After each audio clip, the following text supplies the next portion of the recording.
안녕하세요. 한 주간 치과계의 핫한 뉴스를 모아서 전해드리는 주간 핫식스입니다. 9월 첫째 주 토요 핫식스 시작하겠습니다. 연세대 치과대학 김백일 교수와 연세안병원 김한상 교수 연구팀이 치주질환을 앓고 있는 환자와 치주질환이 없는 환자를 대상으로 암 발생률을 분석한 결과 치주질환 환자의 암 발생 위험이 치주질환이 없는 환자에 비해 13% 높은 것으로 나타났습니다. 특히 혈액암이 39.4%로 가장 높게 관찰됐으며 방광암, 갑상선암, 대장암 등이 치주질환과 높은 연관성을 보였습니다. 이번 연구 결과는 국제학술지 프런티어스 인 온콜로지 최신호에 게재됐습니다. 서울지부 김민겸 회장이 지난 23일 기자간담회를 열고 심평원이 개편한 비급여 공개 방식 변경에 대해 미봉책에 불과하다며 완전 폐지돼야 한다고 밝혔습니다. 또한 취업에도 비급여 공개 자료 제출에 대한 명확한 입장을 밝혀야 한다고 촉구했습니다.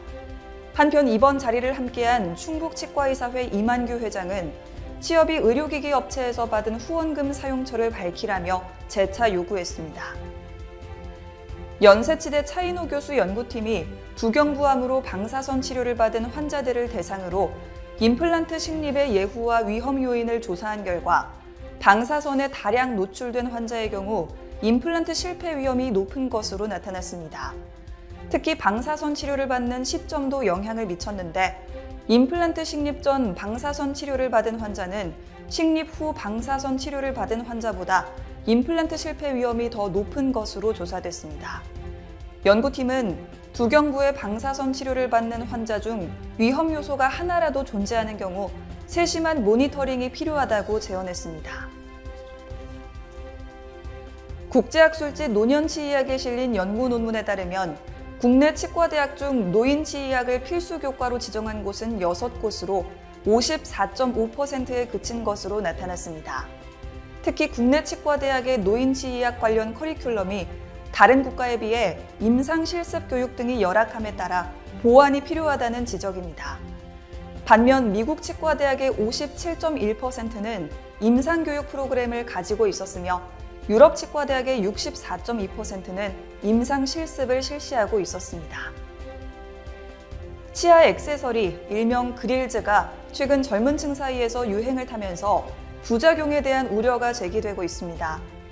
그릴즈는 알지네이트 등 치과용 인상제를 이용해 치아 구조를 본뜬 뒤 보철물 형태의 장신구를 만들어 치아에 끼우는 탈착형 액세서리입니다. 이에 치의학자들은 그릴즈를 장시간 착용할 경우 치아 갈림, 부정교합, 인전면 충치 등 구강 건강에 악영향을 끼칠 수 있다고 설명했습니다. 통계청이 최근 발표한 2022년 2분기 가계 동향 조사 결과에 따르면 가구당 월 평균 소비 지출액은 262만 원으로 전년 동기 대비 5.8% 증가한 것으로 나타났습니다. 특히 보건 분야 내에서는 의약품이 6.7%, 치과 서비스는 11.8%가 늘어난 것으로 확인됐습니다. 반면 입원 서비스와 외래 의료 서비스 항목은 각각 8.6%, 0.6% 하락했습니다. 대놀뉴스는 치과인 여러분의 제보를 기다립니다. 경조사, 인사동정, 봉사활동, 각종 행사 소식 등 치과계에 공유할 어떤 소식도 좋습니다. 화면에 보이는 이메일이나 전화로 제보해 주시면 대놀뉴스에 반영 가능하고 우수 제보자에겐 소정의 상품도 드리겠습니다. 이상으로 대놀뉴스를 마칩니다. 고맙습니다. 곰탕은 8,000원. 특곰탕은 만원? 특곰탕은 뭐가 다른겨? 뭐가 달라서 다르겠쥬. 임플란트 하면 좋은겨? 뭐가 달라도 다르겠죠. 오스템 임플란트.